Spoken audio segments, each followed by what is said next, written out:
마지막 연사분 모셔보도록 하겠습니다.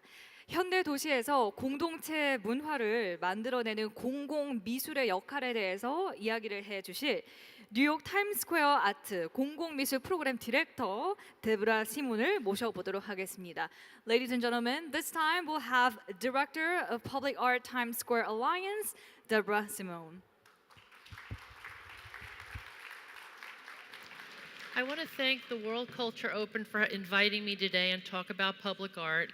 I also want to let you know that I'm a woman of action, not really of words, so I'm going to rely a little bit on my notes, and I hope you'll please forgive me. I grew up in a household without books, music, or literature. My mother was wise enough, however, to put me in dance class when I was 3 years old, in ballet class. And I remember the precise moment I heard a pianist playing Tchaikovsky live for the first time. It utterly transformed my life. I intuitively knew at that time that the power of dance and music brought a new dimension to my life and made me see the world in a different way. I was also brought up in a family committed to volunteering and making a difference in the world. We followed the to whom much is given, much is expected philosophy. Happily, my current work in public art combines my passion for art and for making a difference in the world. I studied dance in college, hoping to move to New York City to become a professional dancer, which I did for several years. And after a few years, I realized that I was ready to make the transition to being a curator and a presenter and working with artists to allow them to present their work. So my first job in public art was in Lower Manhattan, where I worked for several years. And then 9/11 happened. And suddenly, the skills that I had acquired over the past few years really became that much more needed and relevant.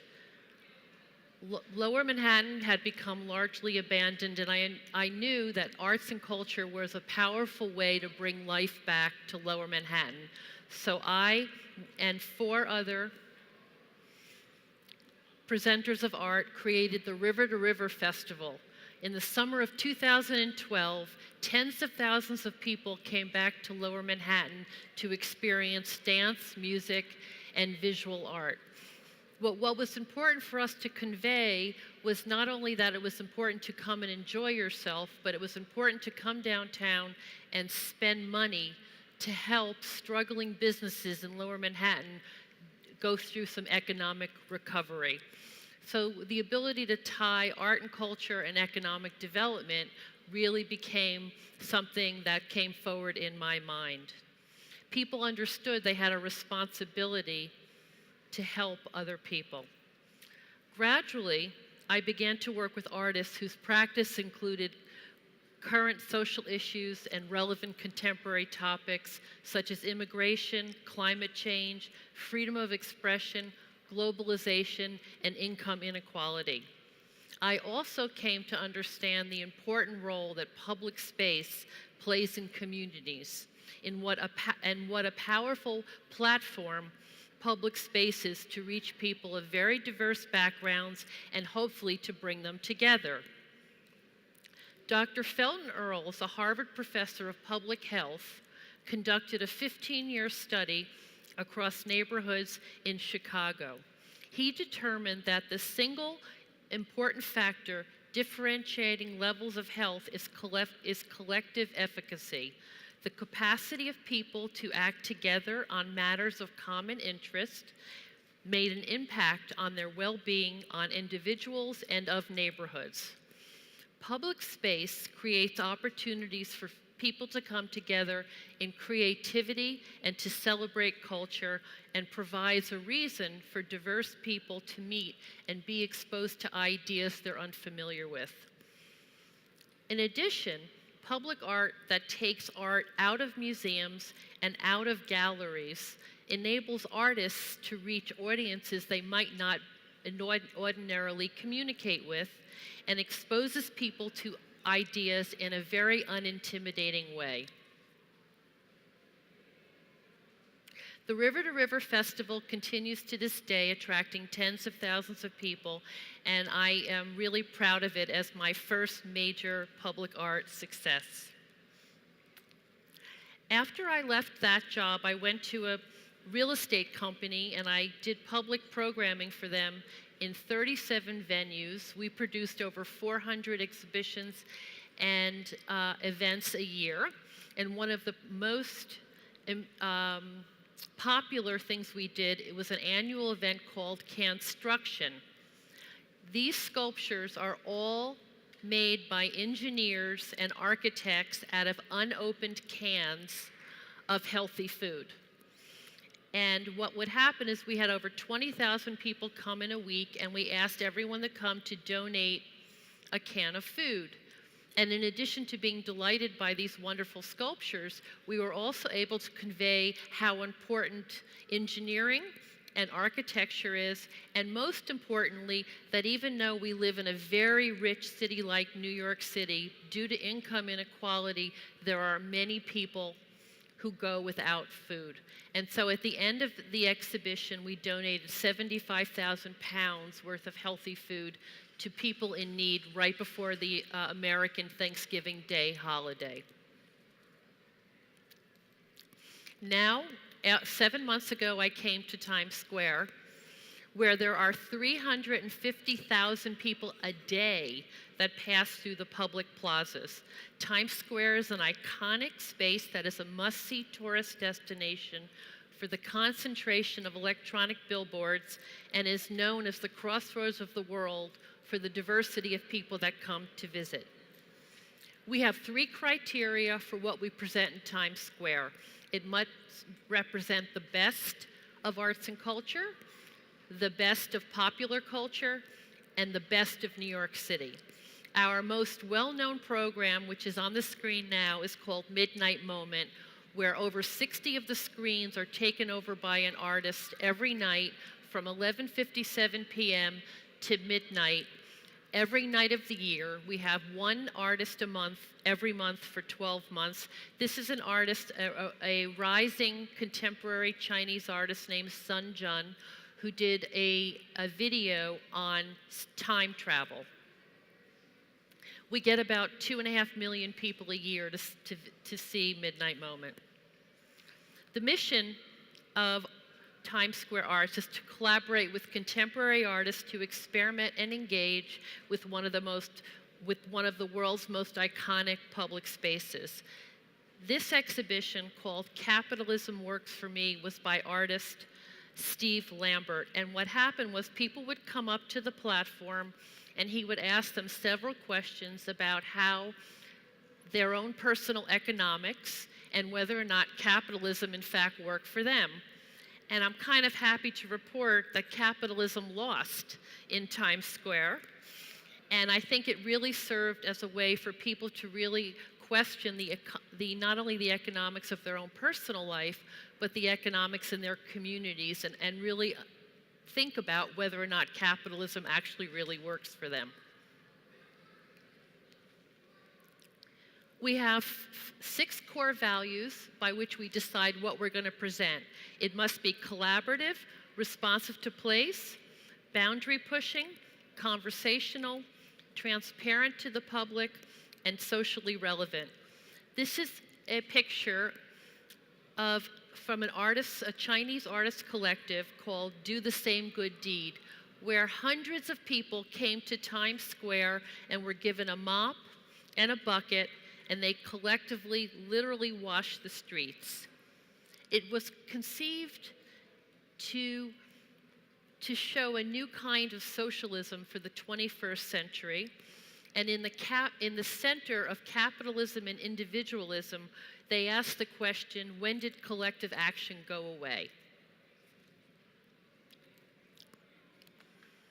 Word on the Street is from artist collective House of Trees. This was inspired by the Women's March that happened in Washington after Trump, I can't say President Trump, but after Trump was elected.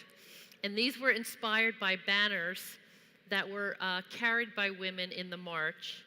The poet Anne Carson and artist Wengichi Mutu Carrie Mae Weems, and Amy Koshbin created posters that were put up on our light poles, and this picture is the back of one of our trash containers. So in this way, we put this messaging all through the district.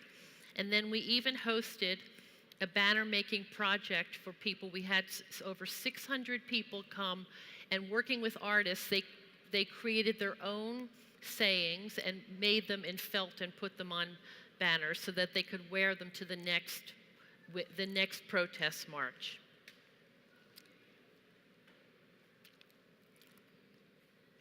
Annually since 2009, architecture and design firms have been invited to submit proposals for the romantic public display celebrating Valentine's season in Times Square. This past February, the winning team, the Office for Creative Research, won with something called We Were Strangers Once Too. It was a public data sculpture that highlighted the role immigrants have played in the founding, development, and continued vibrancy of New York City. 33 metal poles were inscribed and hued to represent the origins of foreign-born New York City residents. This is a perfect example of how we take a mainstream holiday and celebration and imbue it in a thoughtful way to reinforce that New York City is a city of immigrants. Can you play the video?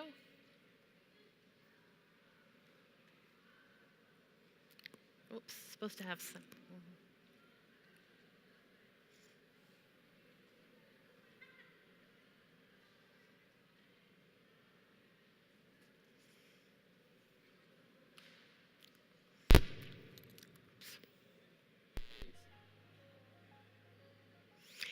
And he was saying this, through this exhibition, we're showing that New York City is a city of love, not hate, and a city of acceptance. This is a photo of Portals. Portals is where visitors can interact with people all the way around the world as if they were in the same room. There are portals in 30 locations in 20 countries, including Afghanistan, India, Iraq, Kenya, Rwanda, and Yemen. Programming included panel discussions, performances, dinner parties, and symposium. The shipping containers are equipped with immersive audio-visual technology so that visitors feel as though they're in the same room. We really believe that amid the rise of smartphone and video technology, which allows you to be in touch with your loved ones all the way around the world, people have lost the ability to understand how to talk to strangers. So through this, the benefits of globalization have extended to very few people, actually. Portals offers an opportunity for people in isolated communities to connect with people far away about global issues that impact us all. Afghani-American artist Aman Mojadidi created Once Upon a Place, an interactive installation that creates a platform for immigrant voices. Aman interviewed immigrant communities in all 5 boroughs of New York and recorded their personal stories in their own voices.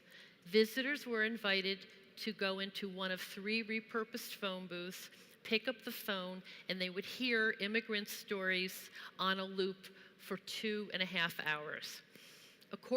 And this is important because according to the Pew Research Center, by the year 2065, 1 in 3 Americans will either be an immigrant or the child of an immigrant. So immigration is an incredibly important topic. Aman worked with cultural organizations in all the boroughs to create a safe space where these immigrants could come in and actually talk about their own stories of immigrating to New York. In current political and social conversations about borders, bans, and citizenship, the word immigrant can be used as a monolithic block, sweeping under a single label people from diverse backgrounds. Once Upon a Place explored the rich history of individual personalities and stories. Can you play the video?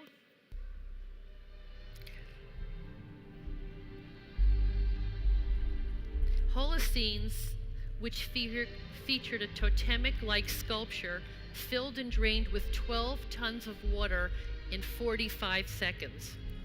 The flooded aquarium was inhabited by a rotating cast of performers conducting everyday behaviors such as selling fruit, getting dressed, reading a paper, or tuning a guitar.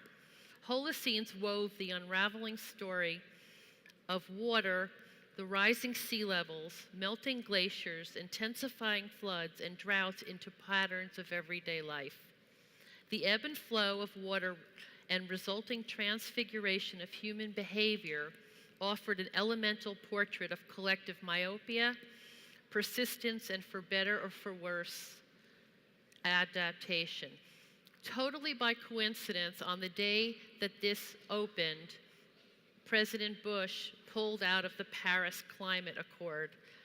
And because of the serendipity of the timing, we had 95,000 people in 15 hours come see this. And I think it really, really made an impact on them in understanding why climate issues are so important.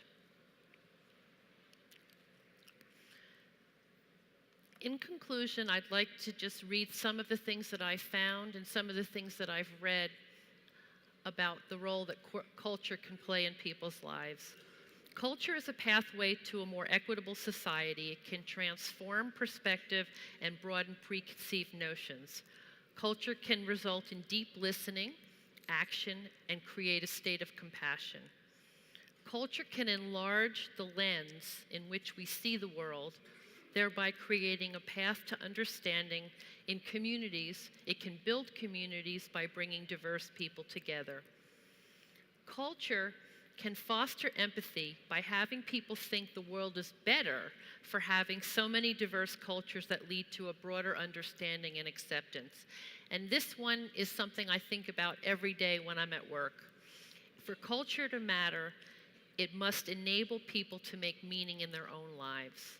I believe that if people connect directly and emotionally with an idea concerning our common humanity, that greater compassion will be created. Thank you.